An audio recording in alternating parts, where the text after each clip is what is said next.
In the previous topics, you learned about functions such as len and max that help us in examining data types such as list and tuple. Let's look at three of these built-in functions which can also be used with the dictionary data types. The len function returns the number of key-value pairs in a dictionary. Simply write len and the name of the dictionary in parentheses.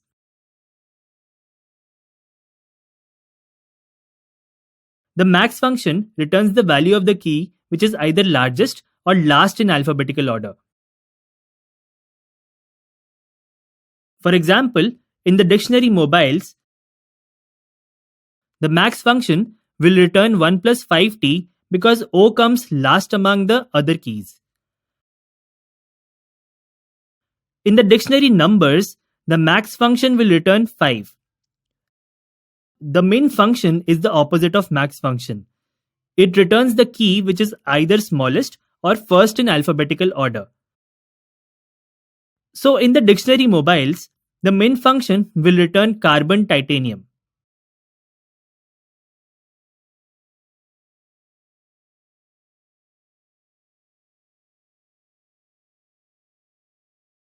You can also delete a key value pair from a dictionary.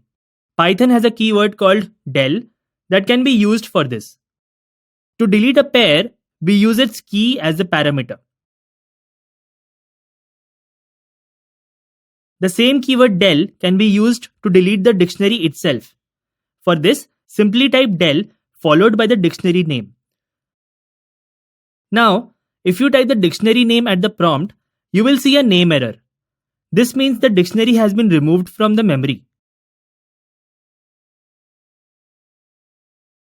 Another way to delete a key value pair is using the pop method. We use the syntax mobiles.pop and within parentheses the key to be deleted. When we press enter, the value linked with the key is displayed, and you can verify if the item is deleted by typing the name of dictionary at the prompt. If you want to wipe the dictionary clean of all elements yet retain the empty object, you can use the clear method. When you verify the dictionary, you will see that it is now empty. So let me recap the three methods for deleting a dictionary item. The first was del, the second was pop, and the third was clear.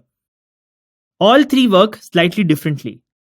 There are a few other useful methods for working with dictionaries.